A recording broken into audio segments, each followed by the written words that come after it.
ప్రభువైన యేసుక్రీస్తు అతి పరిశుద్ధ నామంలో మీ అందరికీ నా వందనాలు. మీరందరూ కూడా మరి క్షేమంగా ఉన్నారని నేను నమ్ముచున్నాను. మరి ఈ యొక్క సమయంలో మరి నేటి దినం ప్రభువైన యేసుక్రీస్తు మనకు కల్పించినట్టుగా ఈ యొక్క నూతనమైన దినాన్ని బట్టి నేను దేవునికి ఎంతగానో మంచిస్తున్నాను. నేటి దినం మరి ఆదివారం కనుక మరి దేవుని పిల్లలంటే మనం అందరం కూడా మరి ఆయన్ను స్తుతించాలా, ఆయన కనపరచాలా, ఆయన మరి మహిమపరచాలా. ఈ యొక్క దినాన్న మరి ఎన్ని పనులున్నా మనం దేవుని వరకు కొంత సమయాన్ని మరి కేటాయించాలని చెప్పేసి నేను ప్రేమపూర్వకంగా మరి కోరుచున్నాను. ఈ యొక్క ఉదయకాల సమయంలో మరి దేవుని యొక్క వాక్యం నుండి కొన్ని విషయాలు మనం చూసుకొని మరి వాటిని ధ్యానించుకుందాం. నాతో పాటు మీరు చదవండి. లూకా సువార్త మరి 5వ అధ్యాయము 5-6 వచనాలు చదవండి. సీమోను ఏలినవాడా, రాత్రి అంతయు మేము ప్రయాసపడితిమి, కానీ మాకేమీ దొరకలేదు. అయినను నీ మాట చొప్పున వలలు వేతునని ఆయనతో చెప్పాను. చిన్న ప్రారంభం చేసుకుందాం. మా మిగిలిగా ప్రేమిస్తున్నట్టు మా ప్రియ పరలోక దేవా, ఈ ఉదయకాల సమయంలో మరొకసారి సందు చేర్చినాం ప్రభా. మరి పాట ద్వారా పర్సనల్గా ప్రభా మరి వాక్యాన్ని మేము చదువుకున్నాం. వాక్యాన్ని ప్రభావ మరి మీరే మాకు పంచిపెట్టండి. ఈ యొక్క వాక్యం ద్వారా ప్రతి ఒక్కరూ మీరు బలపడడానికి, ఆత్మీయంగా మరి బలపడడానికి చూపించి నడిపించండి. మా యొక్క సొంత తలంపులు, సొంత ఆలోచన, సొంత జ్ఞానం కాకుండా కేవలం ప్రభావ మీ యొక్క ఆత్మ ద్వారా మీరు ప్రేరేపించి ప్రతి ఒక్కరితో మీరు మాట్లాడమని ప్రతి ప్రార్థన మా ప్రభువైన యేసుక్రీస్తు ప్రార్థించడానికి వచ్చినా మా ప్రభావ ఆమేన్. ఈ యొక్క సమయంలో మరి నా యొక్క వాక్య భాగం ఏంటంటే God knows hour inner hearts, లేకపోతే మన యొక్క మనోనేత్రం లేకపోతే మనోవేదన ప్రభువైన యేసుక్రీస్తుకు మాత్రమే తెలుస్తుంది. భూలోకంలో మనం చూసినట్లయితే మరి భౌతికంగా మనము చూడడానికి మరి ప్రతి ఒక్కరి దృష్టిలో మనము బాగానే కనపడవచ్చు. లేకపోతే మరి భౌతికంగా మన యొక్క సమస్యలు కానీ మన యొక్క మనోవేదన కానీ ఎవరికి కూడా అర్థం కాకపోవచ్చు. కానీ దేవుని దగ్గర ఏది కూడా మనం దాచలేము. ఆయన మన యొక్క అంతరంగాన్ని ఎరిగినవాడు ఏంటున్నాడు. మన యొక్క ఆలోచనలు, మన యొక్క తలంపులు పుట్టకముందే వాటి గురించి ప్రభువైన యేసుక్రీస్తుకు తెలుస్తుంది. పిల్లారా, ఈ యొక్క సమయంలో కొన్ని విషయాలు నేను కొన్ని విషయాలు మరి చదివి అందులోంచి ప్రభువైన యేసుక్రీస్తు ఏ రీతిగా మనసును పరీక్షించేవాడు, హృదయాన్ని పరిశోధించేవాడు అనే విషయాన్ని మనము ఈరోజు చూసుకుంటున్నాం. చదివినట్లయితే మరి 5వ అధ్యాయం, లూకా సువార్త 5వ అధ్యాయము మరి 5-6 వచనాలు మనం చదువుకున్నాం. ఇక్కడ మనము బాగా గమనించినట్లయితే ప్రభువైన యేసుక్రీస్తు మరి అక్కడ ఉన్నట్టుగా ప్రజలందరికీ మరి సువార్త మరి ప్రకటించినప్పుడు, లేదంటే మరి ఆయన యొక్క టీచింగ్స్, ఆయన యొక్క బోధన ప్రకటించిన తర్వాత ఆ యొక్క సముద్రం తీరంన తర్వాత జరిగినట్టుగా ఘటనలు మనం చూస్తున్నాం. మరి పేతురుతో ప్రభువైన యేసుక్రీస్తు మరి సంభాషిస్తున్నాడు. చదవండి 5వ వచనంలో ఒక మాట చదవండి. సీమోను ఏలినవాడా, రాత్రి అంతయు మేము ప్రయాసపడితిమి, కానీ మాకేమీ దొరకలేదు. ఆయనను నీ మాట చొప్పున వలలు వేతునని ఆయనతో చెప్పాను. వారు అలాగూ చేసి విస్తారమైన చేపలు పట్టిరి. అందుచేత వారి వలలు పెంగిపోతుండగా వారు వేరొక దోణిలోనున్న తమ పాలిన వారు వచ్చి తమకు సహాయం చేయవలెనని వారికి సంజ్ఞప్తి చేసేది.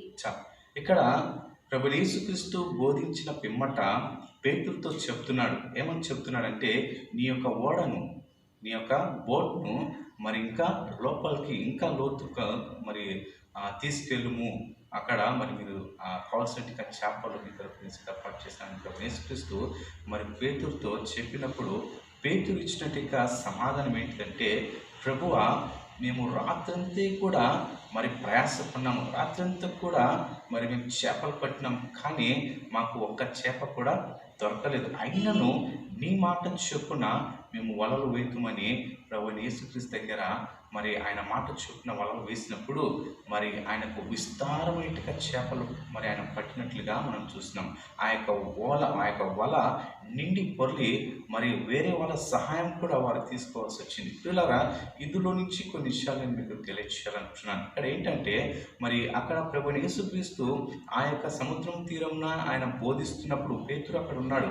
పేతురు బహుశా ఆయన యొక్క మనసులో అనేకమైన ఆలోచనలు కలిగి ఉంటున్నాడు. ఆయన ఎంతగానో మనోవేదన కలిగి ఉంటున్నాడు.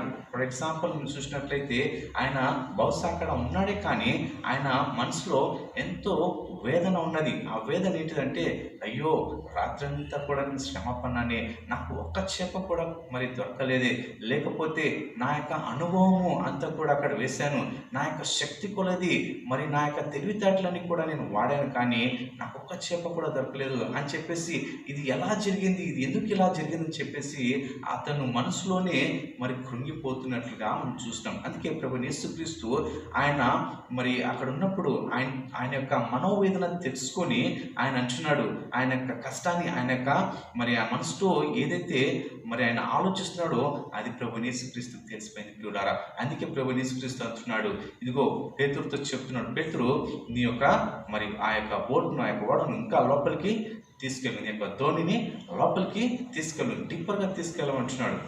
అప్పుడు పేతురు అంటున్నాడు, నేనంత కష్టపడినా కానీ నాకు దొరకలేదు, కానీ మరి మీ మాట చొప్పున ఒకసారి నేను వెతుకున్నప్పుడు ఆయన అక్కడిని ఆన్ ద స్పాట్ ఇన్స్టెంట్లీ ఆ యొక్క రిజల్ట్ అయినా చూడగలిగాడు. ఆ రిజల్ట్ ఏంటంటే విస్తారమైనట్టుగా చేపలు పట్టాడు. పిల్లరా, ఎందుకు ఈ యొక్క ఘటన ఈ రీతిగా జరిగిందంటే ప్రభువైన యేసుక్రీస్తు మరి ఆయన మనోనేత్రం లేదంటే మనోవేదన ఎరిగిన వాడై ఉంటున్నాడు.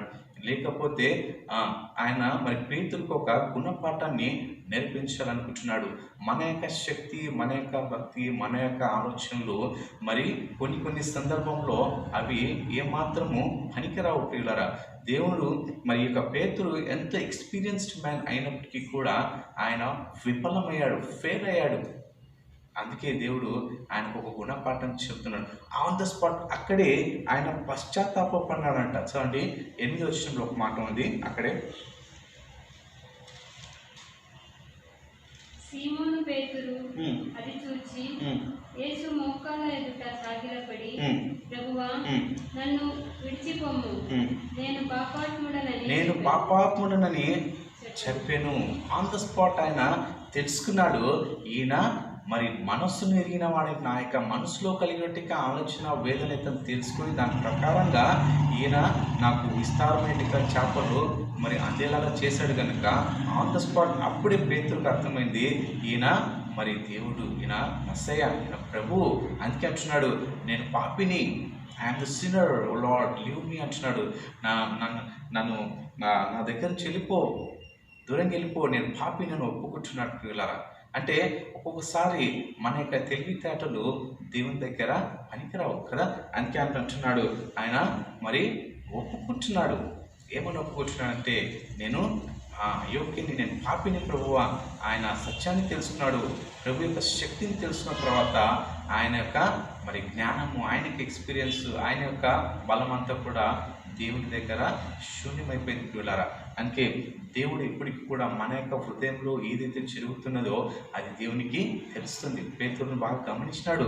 పేతురు యొక్క హృదయంలో మరి ఆ యొక్క పోరాటాన్ని, ఆ యొక్క మనోవేదాన్ని యేసుక్రీస్తు తెలుసుకొని ఆయనకు కావాల్సింది మరి ప్రభువైన యేసుక్రీస్తు ఆ యొక్క పేతురుకు మరి అనుగ్రహించినట్లుగా మనం చూస్తున్నాం. తర్వాత యేసుక్రీస్తు ఏం చేశాడంట, ఆయన క్షమించామంట ఇక మీదట నువ్వు మరి మనుషులను పట్టే జాలరులుగా నిన్ను నియమిస్తున్నానని చెప్పేసి ప్రభువైన యేసుక్రీస్తు అతన్ని మరి ఏర్పరచుకున్నట్లుగా మనం చూస్తున్నాం. కాబట్టి ఇంకొక విషయాన్ని మనం చూసుకున్నట్లయితే అలాగే లూకా సువార్త 7వ అధ్యాయము మరి 13వ వచనం చూడండి. ప్రభువు ఆమెను చూసి ఆమె ఎందుకు కన్యకలపడి ఏడవ వద్దని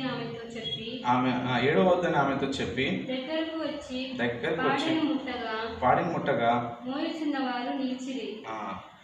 చూడండి, ఇక్కడ 9 అనే ఒక విలేజ్ ఉన్నది. ఆ యొక్క మరి గ్రామంలోనికి ప్రభువైన యేసుక్రీస్తు ప్రవేశిస్తున్నాడు. ఎప్పుడైతే ప్రభువైన యేసుక్రీస్తు మరి ఊరు లోపలికి మరి ప్రవేశిస్తున్నాడో ఆ సందర్భంలో ఆ టైంలోనే ఆ ఊరు లోపల నుండి ఒక పాడిని మోసుకొని వస్తున్నారు ప్రజలందరూ కూడా.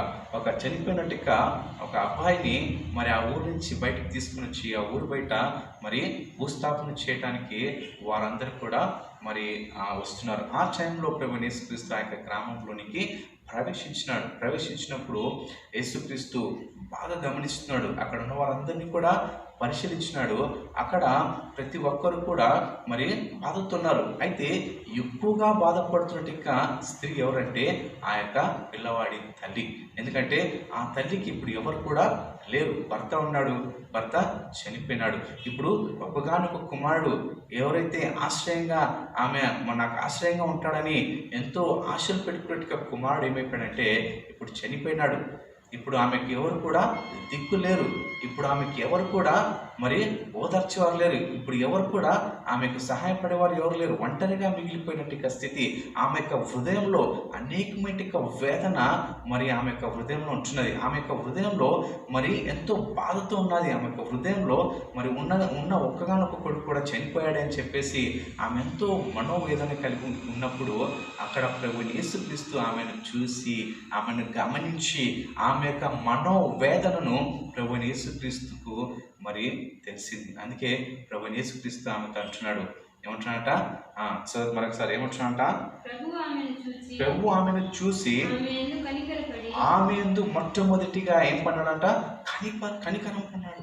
మన ప్రభువైన యేసుక్రీస్తు దయగలవాడు, కనికరం గలవాడు, కృపగలవాడు, ప్రేమ గలవాడు, జాలి చూపించేవాడు. కాబట్టి అక్కడ ఏదైతే ఆమెకు అవసరమో ఆ యొక్క అవసరతను ఆయన తెలుసుకొని ఆమె పైన కనికరము చూపిస్తూ ఏం చేశాడంట? 7వ వద్దని ఆమెతో చెప్పాను. డు నాట్ క్రై చెప్పి ఏం చేశాడంట? దగ్గరికి వచ్చి పాడెను ముట్టగా మోయిచున్న వారు నిలిచిరి. చిన్నవాడా నీతో చెప్పుచున్నాననగా ఆ చనిపోయినవాడు లేచి కూర్చోండి మాట్లాడసాగాను. ఆయన అతని తల్లికి అప్పగించాను. ఇక్కడ మనం బాగా గమనించినట్లయితే పిల్లరా, ప్రభువైన యేసుక్రీస్తు ఆమెకు నిత్య అవసరం ఏంటిదో అనేది ఒకసారి బాగా ఆయన గమనించి పరిశీలించి ఆమె కలిగినట్టుగా వేదన, బాధ, ఆమె మనసులో ఆమె పోగొట్టుకున్నది విలువైంది ఏంటిదో అని తెలుసుకొని ప్రభువైన యేసుక్రీస్తు ఏం చేస్తాడంటే ఆ యొక్క పాడిని ముట్టి ఆ యొక్క చిన్నవాడిని మరి ఆ యొక్క మరణం నుండి మరి లేపి ఏం చేస్తాడంట? ఆ తల్లికి అప్పగించినాడు. ఇప్పుడు మనం ఒకసారి బాగా గమనించినట్లయితే ఆ తల్లి ఎంత సంతోషపడి ఉంటుంది, ఆ తల్లి ఎంత ఆనందపడి ఉంటుంది, ఆ తల్లి ఎంత మరి గంతులు వేస్తుంటుంది. ఎందుకంటే ఆమె యొక్క మనోనేత్రములు లేకపోతే ఆమె యొక్క మనోవేదన తెలిసినట్టుగా గొప్ప దేవుడు ఏం చేస్తాడంట? ఆమె ఏదైతే పోగొట్టుకున్నదో అది మరలా ఆమెకు అప్పగించినట్లుగా మనం చూస్తాం. ఆ యొక్క సందర్భంలో ప్రభువైన యేసుక్రీస్తు కేవలం ఓదార్చి కొన్ని మాటలు చెప్పింటే ఆమె అంతగా సంతోషపడేది కాదేమో. లేకపోతే మీ యొక్క కుమారుడు చనిపోయినాడు కనుక ఇదిగో నేనేదో కొంతనికి సహాయం చేస్తాను ఆర్థికంగా అని చెప్పింటే ఆమె అంతా సంతోషించేదేమో కాదు కదా. అయితే ఆమెకు ఎప్పుడు మరి సంతోషం కలిగింది, ఎక్కువగా సంతోషం ఎప్పుడు కలుగుతుందంటే ఆ యొక్క చనిపోయిన కుమారుడు బ్రతికినప్పుడు కదా. చనిపోయి మరలా బ్రతికినప్పుడు ఆమె కలిగినట్టుగా సంతోషం ఇంత అంత లేదు. కాబట్టి ప్రియులారా, ప్రభువైన యేసుక్రీస్తు అక్కడ ఏం చూశాడంటే ఆమె యొక్క హృదయములో కలుగుతున్నట్టుగా వేదన చూశాడు. లేకపోతే ఆమె యొక్క హృదయంలో ఆమె కలుగుతున్నట్టుగా బాధను లేకపోతే ఆ యొక్క మనోవేదనను ప్రభువైన యేసుక్రీస్తు చూశాడు. ఈరోజు ప్రియులారా, మన యొక్క హృదయంలో ఎటువంటి వేదన ఉన్నదో, ఎటువంటి బాధలు ఉన్నాయో, ఎటువంటి కష్టాలు ఉన్నాయో అది పైకి మనుషులకు కనపడకపోవచ్చు ప్రియులారా. కానీ అంతరంగంలో ఉన్నట్టుగా మన యొక్క బాధను ప్రభువైన యేసుక్రీస్తు మాత్రమే చూడగలరు. కాబట్టి మన యొక్క పై రూపాన్ని మరి చూసేవాడు కాదాయన, మన యొక్క మరి భౌతికమైన స్థితిగతులు చూసేవాడు కాదాయన. జనులు ఏం చేస్తారంటే మరి బాహ్య రూపాన్ని చూస్తారు, పై రూపాన్ని చూస్తారు. దాన్ని బట్టి వారు ఏం చేస్తారంటే they will start to judge, వారు తీర్పు తీర్చేవారుగా ఉంటారు. కానీ ప్రియులారా, అసలైనట్టుగా మరి మనోవేదన మరి మన యొక్క మనసులో కలుగుతున్న వేదన బాధ కేవలం ప్రభు యేసుక్రీస్తు మాత్రమే చూడగలడు ప్రియులారా. అందుకే మనకి ఎన్ని కష్టాలు ఉన్నాయి, ఎన్ని బాధలు ఉన్నా మనం మనుషులకు చెప్పేదానికంటే మనము దేవుని దగ్గర మరి చెప్పుకున్నట్లయితే ఖచ్చితంగా మన యొక్క మనోవేదన తెలుసుకుని దానికి తగినట్లుగా ఆయన దీవించేవాడు అంటున్నాడు, దానికి తగినట్లుగా ఫలాన్ని ఇచ్చేవాడు అంటున్నాడు. కాబట్టి ఈ యొక్క సమయంలో ఇద్దరు వ్యక్తులు మనం చూసుకున్నాం కదా, అక్కడ మరి ఆ పేతురు యొక్క మనసులో ఉన్నట్టుగా వేదన తెలుసుకుని దానికి తగినట్టుగా ఆయన ప్రభు యేసుక్రీస్తు దీవించినాడు. రెండోదిగా ఇక్కడ మరి చనిపోయినట్టుగా కుమారుని మరి బ్రతికించి ఆ యొక్క తల్లి మనోవేదన తెలుసుకొని దానికి తగినట్టుగా ఆ యొక్క కుమారుని ఆమెకు అప్పగించినట్లుగా మనం చూస్తున్నాం. అలాగనే మూడవదిగా మనం ఇంకొక వ్యక్తిని మనం చూసుకుందాం. చదవండి లూకా సువార్త 7వ అధ్యాయము 39వ వచనం. ఆయనను పిలిచిన పరిసయ్యుడు అది చూచి ఈయన ప్రవక్త అయిన ఎడల తన్ను ముట్టుకొనిన ఈ స్త్రీ ఎవతి అని ఎటువంటిదో ఎరిగి ఉండును, ఇది పాపాత్మురాలు అని తనలో అనుకున్నాడు. ఇక్కడ బాగా గమనించినట్లయితే ప్రభుని యేసుక్రీస్తును మరి శిష్యులను మరి అన్నాడు ఒక ఫరిసీయుడు ఆయన యొక్క ఇంటికి మరి ఆహ్వానించినప్పుడు ఏం చేస్తాడంటే ఆ సమయంలో ప్రభుని యేసుక్రీస్తు ఆ యొక్క గృహంలో ఉన్నప్పుడు ఒక పాపాత్ముడి యొక్క స్త్రీ మరి యేసుక్రీస్తు అక్కడ ఉన్నాడని తెలుసుకొని ఆమె పరిగెత్తి ఆ యొక్క గృహంలోనికి ప్రవేశించి ఏం చేస్తుందట ఆయన పాదములను మరి ముద్దు పెట్టుకుంటూ ఆ పాదములకు మరి అత్తరు రాస్తూ మరి ఆమె ఎంతగానో పశ్చాత్తాపడుతున్నది. ఆ సమయంలో అక్కడ నుంచి మరి ఈ యొక్క ఫరిసీయుడు మరి మనసులో ఏమనుకుంటున్నాడంటే ఈయన నిజంగా ప్రవక్త అయితే ఈమె ఎంత పాపాత్మల యొక్క స్త్రీ అయినదో ఈయనకు తెలియదా? అంటే if is known as to be called as a prophet, లేకపోతే ఈయన నిజంగా దేవుడని మరి అనుకున్నట్లయితే ఇతనికి తెలియాలి కదా అని ఆయన మనసులో అనుకున్న మాట ప్రభుని యేసుక్రీస్తు మరి పసిగట్టేస్తాడు. ప్రభుని యేసుక్రీస్తుకు మన మనసులో అనుకున్నట్టు మాటలన్నీ కూడా తెలిసిపోతాయి కదా. మనుషులకు కొన్నిసార్లు మనం మనసులో మరి ఇతరుల గురించి ఏమనుకుంటున్నాము అనేది వారు మరి పసిగట్టలేకపోవచ్చేమో, కానీ ప్రభుని యేసుక్రీస్తుకు సమస్తము తెలుసు. అందుకే ప్రభుని యేసుక్రీస్తు ఏమంట ప్రత్యుత్తరముగా ఆయన మనసులో అనుకున్న మాటను ప్రభుని యేసుక్రీస్తు మరి గ్రహించి ఆయనకు ప్రత్యుత్తరంగా ఏమంటాడంటే చదవండి 44వ వచనంలో. ఆ స్త్రీ వైపు తిరిగి సీమోనుతో ఇట్లా నేను ఈ స్త్రీని చూసినావే నేను నీ ఇంటిలోనికి రాగా నీవు నా పాదములకు నీళ్లు ఇవ్వలేదు, ఈమె తన కన్నీళ్లతో నా పాదములు తుడిచి తన తల వెంట్రుకలతో తుడిచెను. నీవు నన్ను ముద్దు పెట్టుకొనలేదు, కానీ నేను లోపలికి వచ్చినప్పటికీ నుండి ఈమె నా పాదములకు ముద్దు పెట్టుకొనేట మానలేదు. నీవు నూనెతో నా తల అంటలేదు, కానీ ఈమె నా పాదములకు అత్తరు పూసేది. ప్రభుని యేసుక్రీస్తు ఇచ్చినట్టుగా మరి ప్రత్యుత్తరం ఏంటిదంటే ఈ యొక్క సిమియోను అనే ఫరిసీ మనసులో అనుకున్న మాటకు జవాబు ప్రభుని యేసుక్రీస్తు ఏమంటున్నాడట, ఆయన వైపు తిరిగి అంటున్నాడు, సిమోన్ నేనైతే నీ ఇంటికి వచ్చినాను, నువ్వైతే నా పాదములు కడగటానికి మంచి నీళ్ళు కూడా ఇవ్వలేదు, కానీ ఈ స్త్రీ చేసినట్ట ఆమె యొక్క కన్నీటితో నా పాదములను తుడుస్తుంది. అలాగనే మరి ఏం చేస్తుందట ఆమె ఆ పాదములకు అత్తరు పూస్తుంది కదా, అనేకమైన ఉపచారంలో చేస్తుంది. కానీ నువ్వైతే అవన్నీ ఏం చేయలేదు, కానీ నీ మనసులో ఏదో